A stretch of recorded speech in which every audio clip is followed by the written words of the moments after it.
পাকিস্তান আফগানিস্তান সীমান্তে হঠাৎ করেই রক্তক্ষয়ী সংঘর্ষ শুরু হয়েছে। মুসলিম বিশ্বের দুই প্রতিবেশী দেশ, যাদের অতীতে একে অপরের সহায়তা, আশ্রয় এবং রক্তের সম্পর্ক ছিল, আজ তারা মুখোমুখি। পাকিস্তানের দাবি অনুযায়ী আফগান সীমান্তের কাছে তীব্র গোলাগুলি ও বিমান হামলায় তালেবান ও তাদের সহযোগী গোষ্ঠীর ২০০-এর বেশি সদস্য নিহত হয়েছে। পাকিস্তান সেনাবাহিনীর ২৩ জন সৈনিকও শাহাদাত বরণ করেছেন এবং আরও ২৯ জন আহত হয়েছেন। রাতভর চলা এই সংঘর্ষে সীমান্ত জুড়ে ভয়াবহ পরিস্থিতি বিরাজ করছে।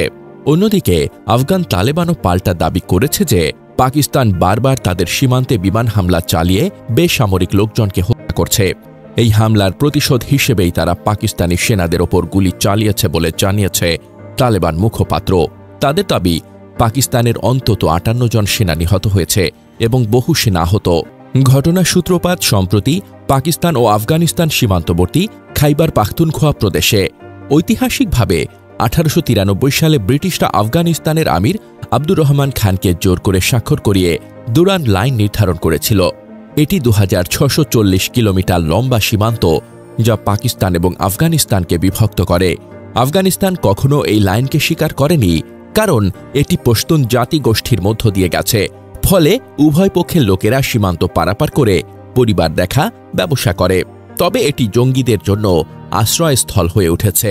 সীমান্ত ছিদ্রযুক্ত হওয়ায় অস্ত্র, মাদক এবং জঙ্গি চলাচল সহজ। পাকিস্তান ২০১৭ সাল থেকে সীমান্তে বেড়া নির্মাণ করছে, যা আফগানরা অবৈধ হিসেবে বিবেচনা করে। এটি প্রায়ই সংঘর্ষের ট্রিগার হিসেবে কাজ করে। পাকিস্তান দাবি করে আফগান তালেবান তেহরিকি তালিবানকে আশ্রয় দেয়। টিটিপি হল পাকিস্তানি তালেবান গ্রুপ, যা ২০০৭ সালে গঠিত এবং পাকিস্তান সরকার উৎখাতের চেষ্টা করে। ২০২১ সালে তালেবান আফগানিস্তান দখল করার পর টিটিপি এর হামলা বেড়ে গেছে। ২০২৪-২৫ সালে পাকিস্তানে ৭০০-র বেশি হামলা সংঘটিত হয়েছে, যার মধ্যে সাম্প্রতিক বেলুচিস্তানে পুলিশ ট্রেনিং সেন্টারে বোমা হামলায় ২৩ জন নিহত হয়েছেন। পাকিস্তান অপারেশন আজমি ইস্তেহকাম অভিযান চালিয়ে আফগান ভূখণ্ডে বিমান হামলা করেছে। তালিবান দাবি করে টিটিপি তাদের সঙ্গে যুক্ত নয় এবং পাকিস্তানি আইএসআইএসকে সমর্থন করে আফগানিস্তানে অস্থিরতা ছড়াচ্ছে। এটি প্রতিশোধের চক্র তৈরি করছে। পাকিস্তান আরও অভিযোগ করে ভারত আফগানিস্তানের মাধ্যমে টিটিপিকে অস্ত্র ও অর্থ পাঠায়। সাম্প্রতিক সংঘর্ষের সময় আফগান পররাষ্ট্রমন্ত্রী ভারতে ছিলেন, যা পাকিস্তানের রোষ বাড়িয়েছে। ইতিহাসে পাকিস্তান আফগান তালেবানকে সমর্থন করলেও বর্তমানে তালেবান পাকিস্তানকে শত্রু মনে করছে, কারণ ইসলামাবাদ আফগান শরণার্থী নির্বাসন করছে। ১৯৯৬ সালে তালিবান যখন প্রথমবার আফগানিস্তানে সরকার গঠন করেছিল, তখন বিশ্বের ৩টি দেশ তাদের স্বীকৃতি দিয়েছিল, যার মধ্যে পাকিস্তানও ছিল। এরপর ২০০১ সালে মার্কিন নেতৃত্বাধীন ন্যাটো বাহিনীর আগ্রাসন শুরু হলে ইসলামাবাদ প্রায় ২ দশক ধরে তালেবানকে সহায়তা করেছিল। তবে ২০২১ সালে তালেবান ক্ষমতায় ফেরার পর পাকিস্তানে সন্ত্রাসী হামলা বেড়ে গেলে প্রতিবেশী দুই দেশের সম্পর্ক তিক্ত হয়ে উঠেছে। ইসলামাবাদ অভিযোগ করছে তালেবান প্রশাসন পাকিস্তানে নিষিদ্ধ ঘোষিত সন্ত্রাসী গোষ্ঠী টিটিপিকে আশ্রয় দিচ্ছে। এই অভিযোগ ও পাল্টা অভিযোগের মধ্যে সম্প্রতি সীমান্তে পাকিস্তান ও আফগান সেনারা বেশ কয়েকবার সংঘর্ষে জড়িয়েছে। চলতি সপ্তাহে সীমান্তে যে রক্তক্ষয়ী সংঘর্ষ হয়েছে, তা পরিস্থিতিকে আরও জটিল করে তুলেছে। এখন প্রশ্ন হল, হঠাৎ কেন এই সংঘর্ষ শুরু হলো এবং পরিস্থিতি আরও খারাপ হওয়ার আশঙ্কা কতটা?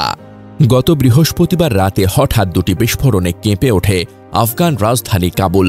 এখানেই শেষ নয়, কয়েকশো কিলোমিটার দূরে আফগানিস্তানের পাকতিয়া প্রদেশের সীমান্তবর্তী একটি বাজারে আরও একটি বিস্ফোরণ ঘটে। ওই বিস্ফোরণের জন্য তালেবান সরকার পাকিস্তানকে অভিযোগ করে বলে, পাকিস্তান আফগানিস্তানের সার্বভৌম ভূখণ্ড লঙ্ঘন করেছে। ইসলামাবাদ বিস্ফোরণের কথা সরাসরি অস্বীকার করেনি।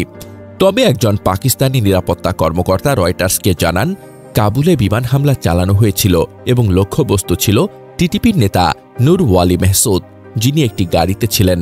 আল জাজিরা জানিয়েছে, টিটিপি নেতা নূর ওয়ালি মেহসুদ বেঁচে আছেন কিনা তা স্বাধীনভাবে যাচাই করা যায়নি। একসময় পারস্পরিক নিরাপত্তা রক্ষায় একসঙ্গে কাজ করেছে পাকিস্তান ও তালেবান, কিন্তু ইসলামাবাদ যখন থেকে তালেবানের বিরুদ্ধে টিটিপির নেতাদের আশ্রয় দেওয়ার অভিযোগ তুলেছে, তখন থেকেই সম্পর্ক বৈরী হয়েছে। সংগঠনটির হামলায় পাকিস্তানে বহু প্রাণও গেছে। পাকিস্তানের সাবেক রাষ্ট্রদূত ও আফগানিস্তান বিষয়ক বিশেষ প্রতিনিধি আসিফ দুররানি মনে করেন, এই সংঘাত বড় বা গুরুতর কিছুতে রূপ নেওয়ার সম্ভাবনা খুবই কম। কারণ আফগানিস্তানের তুলনায় পাকিস্তানের সামরিক সক্ষমতা অনেক বেশি। আসিফ দুররানি আরও বলেন, পরিস্থিতি যতই সংকটময় হোক না কেন, কূটনীতির পথকে সবসময় গুরুত্ব দেওয়া উচিত। দুই দেশের সমস্যার কেন্দ্রে রয়েছে টিটিপি। আফগান সরকার নিজেদের ভূখণ্ডে টিটিপির উপস্থিতির কথা স্বীকার করছে না, ফলে এ সমস্যার সমাধান না হওয়া পর্যন্ত সম্পর্কে উত্তেজনা থেকেই যাবে।